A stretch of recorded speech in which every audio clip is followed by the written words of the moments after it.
Boa tarde, pessoal. Vamos fazer mais um Papo Psi, dando continuidade àquele anterior a esse, em que nós começamos a falar um pouco sobre trabalho e sofrimento psíquico. O trabalho, então, nessa perspectiva, é um lugar à semelhança de um instrumento de tortura, o tripário, né, que faz com que as pessoas adoeçam nesse lugar de produção do seu labor, das suas atividades, da sua profissão, mas também da produção íntima de si mesmo, da sua autorrepresentação, de ter uma certa identidade que passa pelo olhar do outro, de circular e de ali compartilhar coisas, fazeres e possibilidades as mais profundas de relações. Então vejam, o trabalho é uma coisa realmente muito séria e muito importante na nossa própria constituição, na produção da nossa singularidade de ser o que somos, né? E nesse sentido nós apontamos, né, que o trabalho, enquanto um lugar também de produção do mal-estar, do sofrimento, de um certo adoecimento, se torna algo muito comum na clínica. A gente recebe pessoas, as mais variadas, fazendo queixas diversas sobre o trabalho.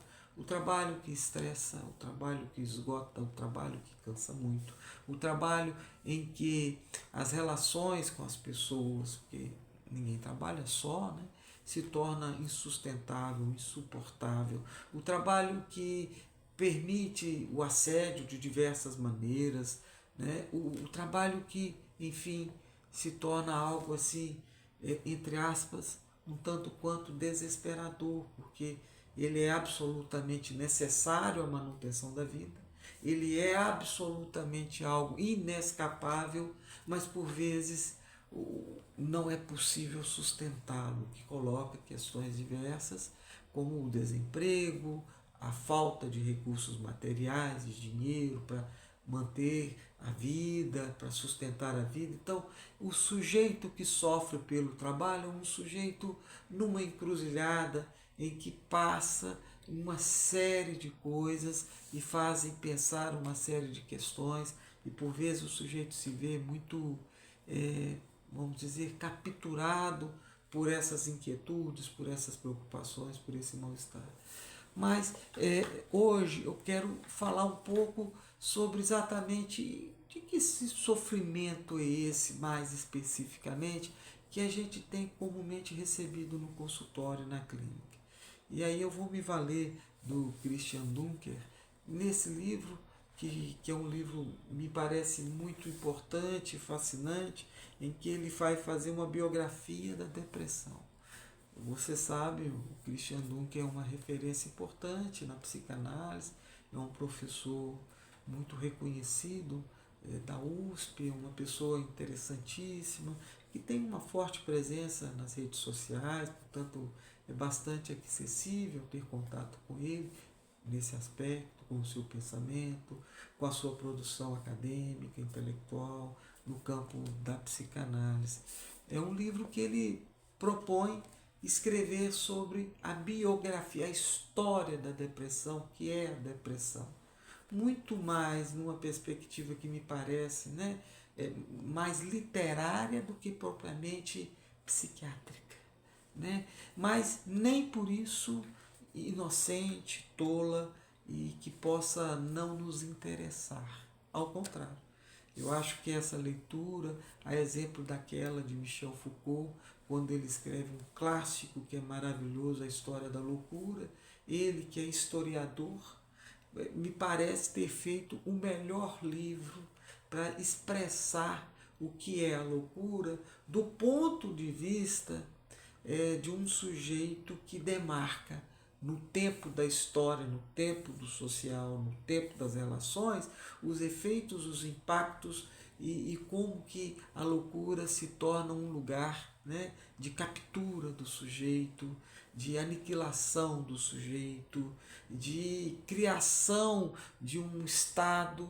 em que esse estado vai deliberar sobre a saúde mental de alguém, os efeitos disso no cotidiano da vida, quantos foram levados ao manicômio, essa prisão sem julgamento, sem crime, até por razões, digamos, que não é da ordem pública, porque a loucura atrapalha a ordem pública.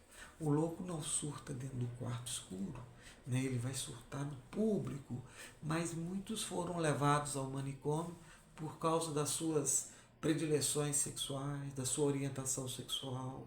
Muitos foram levados por causa das suas questões ideológicas, políticas, pela moralidade de uma época, pelas ocorrências que apontavam: eis aí o anormal, eis aí um estranho, eis aí aquele que não pode viver entre nós. Então, eu acho que o Christian Dunker, embora não esteja tratando objetivamente de algo como aquele objeto do Foucault, que é a loucura, ele vai fazer um percurso semelhante para falar da depressão. A depressão como um dado da nossa realidade contemporânea, né? E que, portanto, a exemplo de qualquer mal-estar que o sujeito diga acerca do trabalho, remonta à ordem capitalista, né? Que captura o nosso tempo efêmero, de grandes mudanças, um tempo líquido, né? Como diz Bauman, né? Sigmund Bauman, a vida líquida, as coisas líquidas, as coisas que não têm consistência, que não têm uma direção clara e que se esparramam pelo chão, pelo chão da nossa existência. Então, a depressão realmente tem chamado muita atenção. As pessoas estão adoecendo mentalmente e quase sempre, ao queixar-se do trabalho no campo do insuportável, se declaram depressivas, né? Estou depressiva. E o que se faz com isso, né? Uma questão importante, porque muitas vezes já estão medicalizadas, trazem esse diagnóstico como um rótulo imenso e por aí, você sendo um profissional, você já deve saber o que é, né? E ao passo que eu imagino e eu acho que uma intervenção nossa precisa ir na direção, não de desconsiderar o diagnóstico, obviamente, mas de colocá-lo em suspensão, para indagar que depressão você tem, para que por essa via da indagação, que não desconhece o diagnóstico, fazer o sujeito falar, pensar sobre o que lhe ocorre para estar com uma tristeza tão mórbida, por vezes incapacitante, que o limita, que o impossibilita de sair de casa, de pensar a si mesmo e de viver a vida de uma forma, digamos, mais feliz, né? Então, a depressão tem sido algo muito comum quando se fala do trabalho. O trabalho, que é esse lugar, é impossível de se escapar. O trabalho, que é esse lugar absolutamente necessário para a manutenção da vida. E como estar no trabalho com depressão, isso por si só torna aquelas horas, né, as 8 horas, as 40 horas semanais, muito onerosas para se suportar, né? Então eu acho que a gente precisa pensar isso, né? Aqueles que se sentem atravessados por tamanho mal-estar, procurem falar nisso, tratar disso. Nos próximos encontros que a gente tiver, eu pretendo falar um pouco mais sobre esses aspectos.